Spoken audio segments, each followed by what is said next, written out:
வினாக்கள் விடைகள். மாண்புமிகு உறுப்பினர் பிச்சாண்டி.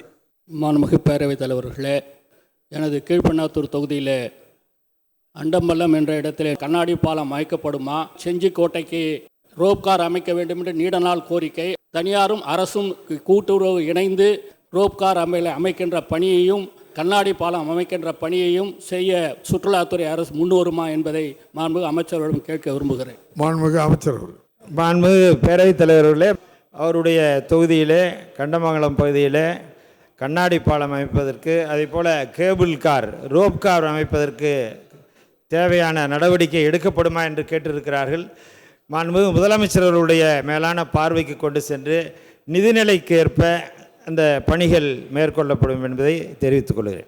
மாண்புமிகு உறுப்பினர் ம. பிரபாகரன். மாண்புமிகு பேரவைத் தலைவர் அவர்களே, பெரம்பலூர் நகராட்சி கடந்த 15 ஆண்டுகளுக்கு முன்பு கழக அரசால் அறிவிக்கப்பட்டு செயல்படுத்தப்பட்ட பாதாள சாக்கடை திட்டமானது தற்பொழுது நகரப்பகுதி 3 மடங்காக விரிவடைந்துள்ளது.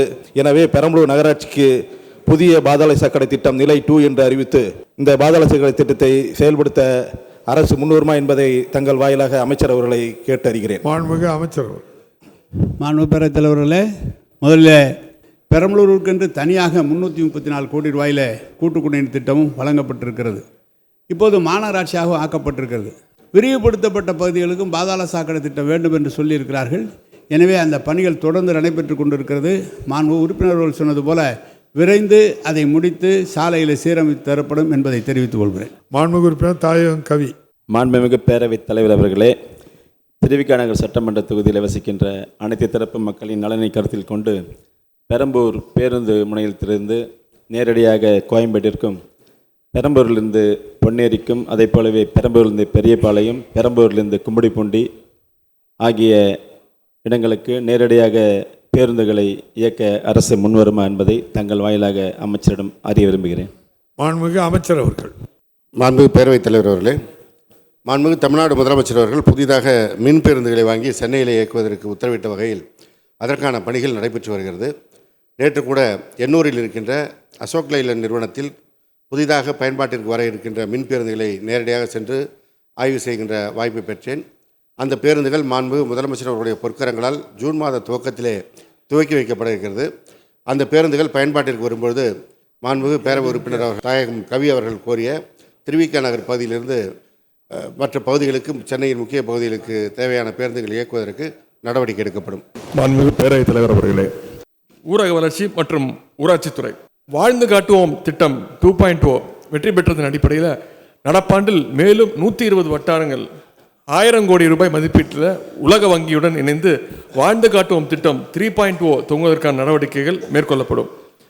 42,000 கிராமப்புற இளைஞர்களுக்கு வேலைவாய்ப்பு மற்றும் சுய வேலைவாய்ப்புடன் கூடிய திறன் பயிற்சி 66 கோடி ரூபாய் செலவில் வழங்கப்படும்.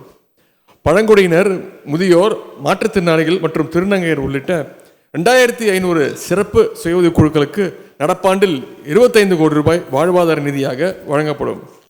சென்னை மெரினா கடற்கரையில் 2024 டிசம்பர் மாதத்தில் நடைபெற்ற அந்த உணவு திருவிழா பெரும் வெற்றியை தொடர்ந்து நடப்பாண்டில் 5 ஜோன்லேயும் மண்டல அளவிலான அந்த உணவு திருவிழாக்கள் நடத்தப்படும். அடுத்து சிறப்பு திட்ட செயலாக்கத்துறை.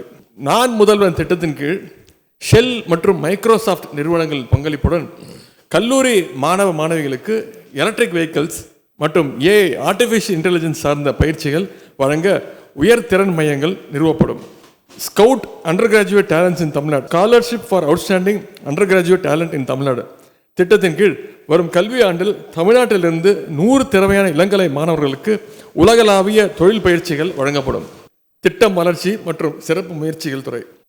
மாநில திட்டக்குழுவால் கொள்கை மற்றும் ஆளுகைக்கான அனுபவ மையம் policy and governance experiential centre அமைக்கப்படும். அரசு துறைகளில் ஆதாரங்களின் அடிப்படையில் கொள்கை வகுக்கின்ற பணிகளை மேற்கொள்ள ஏதுவாக பொருளியல் மற்றும் புள்ளியியல் பிரிவு அமைக்கப்படும். இளைஞர் நலன் மற்றும் விளையாட்டு மேம்பாட்டுத்துறை. 24 நாடுகள் பங்கேற்கின்ற junior men's hockey world cup 2025 போட்டிகள் சென்னை மற்றும் மதுரை ஆகிய நகரங்களில் 55 கோடி ரூபாய் செலவில் நடத்தப்படும். இளைஞர்களுக்கிடையே விளையாட்டு கலாச்சாரத்தை ஊக்குவிக்கவும் உடற்திறனை வளர்க்கவும் முதலமைச்சர் இளைஞர் விளையாட்டு திருவிழா தமிழ்நாட்டில் உள்ள அனைத்து வட்டாரங்கள் மற்றும் மாவட்ட அளவில் 45 கோடி ரூபாய் செலவில் நடத்தப்படும்.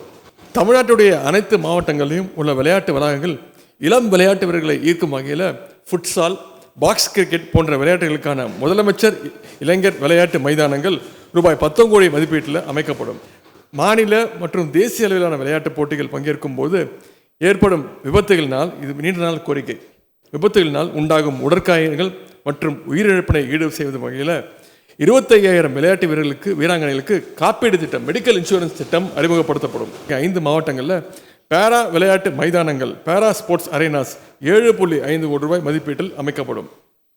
சர்வதேச மற்றும் தேசிய அளவிலான போட்டிகளில் பதக்கங்கள் வென்ற விளையாட்டு வீரர்களுடைய கோரிக்கையை ஏற்று எலைட் திட்டத்தின் கீழே பங்கு பெறுகின்ற விளையாட்டு வீரர்கள் எண்ணிக்கை 25லிருந்து 50ஆகவும், MIMS திட்டத்தின் கீழ் பயன்பெறும் விளையாட்டு வீரர்களுடைய எண்ணிக்கை 75லிருந்து 125ஆகவும், CDS திட்டத்தில் பயன்பெறும் எண்ணிக்கை 100லிருந்து 200ஆகவும் உயர்த்தப்படும். இந்த திட்டத்தினை செயல்படுத்த ஆண்டுதோறும் 38 கோடி ரூபாய் நிதி ஒதுக்கப்படும். சேலம் மற்றும் ராமநாதபுரம் மாவட்டங்களில் சர்வதேச தரத்தில் 8 தடங்கள் கொண்ட செயற்கை தடகள ஓடுபாதையுடன் இயற்கை கால்பந்து புல்தரை மைதானம் ரூபாய் 25 கோடி மதிப்பீட்டில் அமைக்கப்படும். சர்வதேச மற்றும் தேசிய அளவில் வெற்றி பெற்ற மாற்றுத்திறனாளி விளையாட்டு வீரர்களுடைய கோரிக்கையை ஏற்று சென்னையில் மாற்றுத்திறனாளி விளையாட்டு வீரர்களுக்கான விளையாட்டு விடுதி ஃபர்ஸ்ட் டைம் இன் இந்தியா அமைக்கப்படும். மாநிலத்தில் உள்ள 40 சட்டமன்ற தொகுதிகளில் முதலமைச்சர் சிறு விளையாட்டரங்குகள், மினி ஸ்டேடியம் ரூபாய் 120 கோடி மதிப்பீட்டில் அமைக்கப்படும். மாண்புமிகு பேரவைத் தலைவர் அவர்களே, புதிய அறிவிப்புகளை இந்த மாவட்டத்தில் பதிவு செய்கிறேன். தொடக்க கைத்தறி நெசவாளர் கூடு சங்க உறுப்பினர்களுக்கு வழங்கப்படும் நெசவு கூலி, அடிப்படை கூலி 10% வீதமும், அகலப்படி 10% உறுதி வழங்கப்படும். இது மூலம் 1,50,000 பேர் நெசவால் பயனடைவார்கள். பள்ளி மாணவ சீருடை வழங்கும் திட்டத்துக்கு கீழே பெடல் தறி கேஷ்மெண்ட் ரகத்துக்கு நெசவு கூலி மீட்டருக்கு ரூபாய் 7.84 இருந்து ரூபாய் 8.40ஆகவும், விசத்தறி டிஜிட்டல் இருந்ததுக்கு நெசவு கூலி மீட்டருக்கு 5.66 6.40ஆகவும், விசரி கேஸ்மெண்ட் ரகத்துக்கு நெசவு கூலி மீட்டருக்கு ரூபாய் 5.60 6.14 உயர்த்தி வழங்கப்படும்.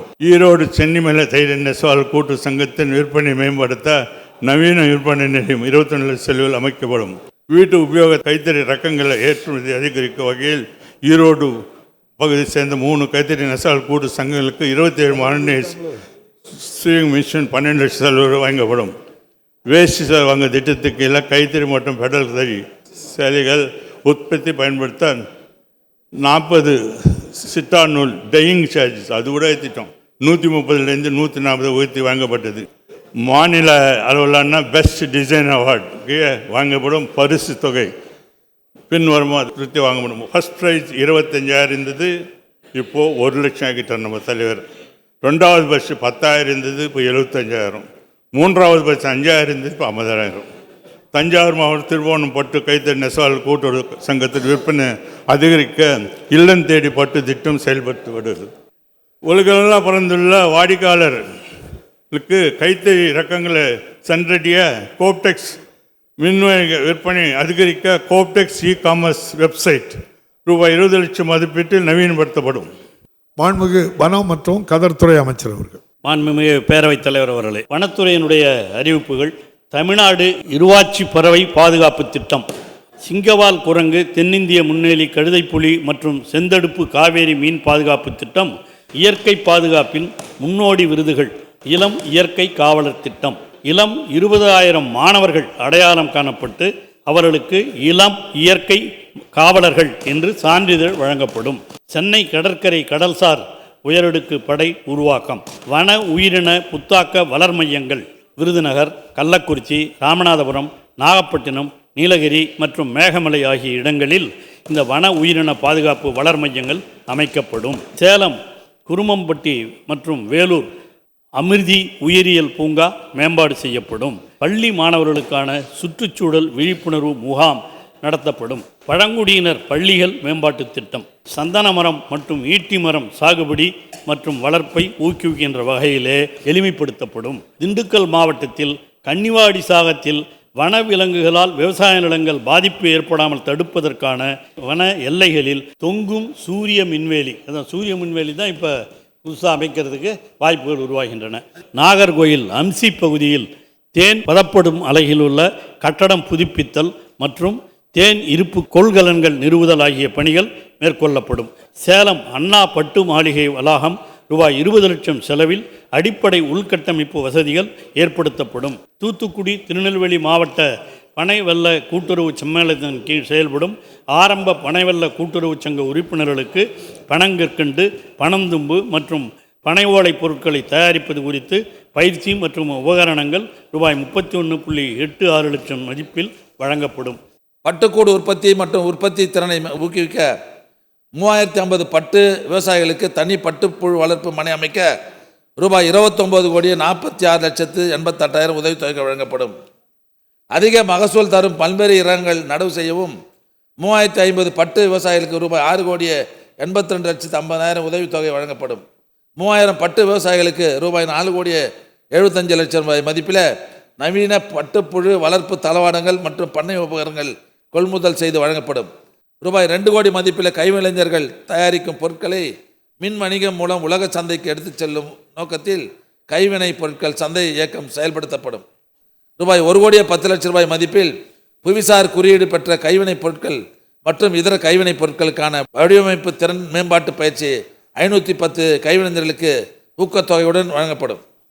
ரூபாய் 36 லட்சம் மதிப்பில் நலிந்து வரும் கைத்திற தொழில்களுக்கான பொய்க்கால குதிரை, கடம், இசைக்கருவி மற்றும் தஞ்சாவூர் உருட்டு பொம்மைகள் ஆகிய பொருட்களை செய்யும் 60 கைவினை கலைஞர்களுக்கு ஊக்கத்தொகையுடன் சிறப்பு பயிற்சி பட்டறைகள் நடத்தப்படும். ரூபாய் 20 லட்சம் செலவில் அடுத்த தலைமுறை கைவினைஞர்களுக்கான கைத்திறன் போட்டி வெற்றியாளர்களுக்கு விருதுகளுக்கு கூடிய ரொக்க பரிசினை ரூபாய் 2000 10,000 உயர்த்தி வழங்கப்படும். பேரவையின் இன்றைய நிகழ்ச்சிகளை இத்துடன் முடிவுற்றன. பேரவை மீண்டும் 1/4/2025 செவ்வாய்க்கிழமை காலை 9:30 மணிக்கு கூடும். வணக்கம்.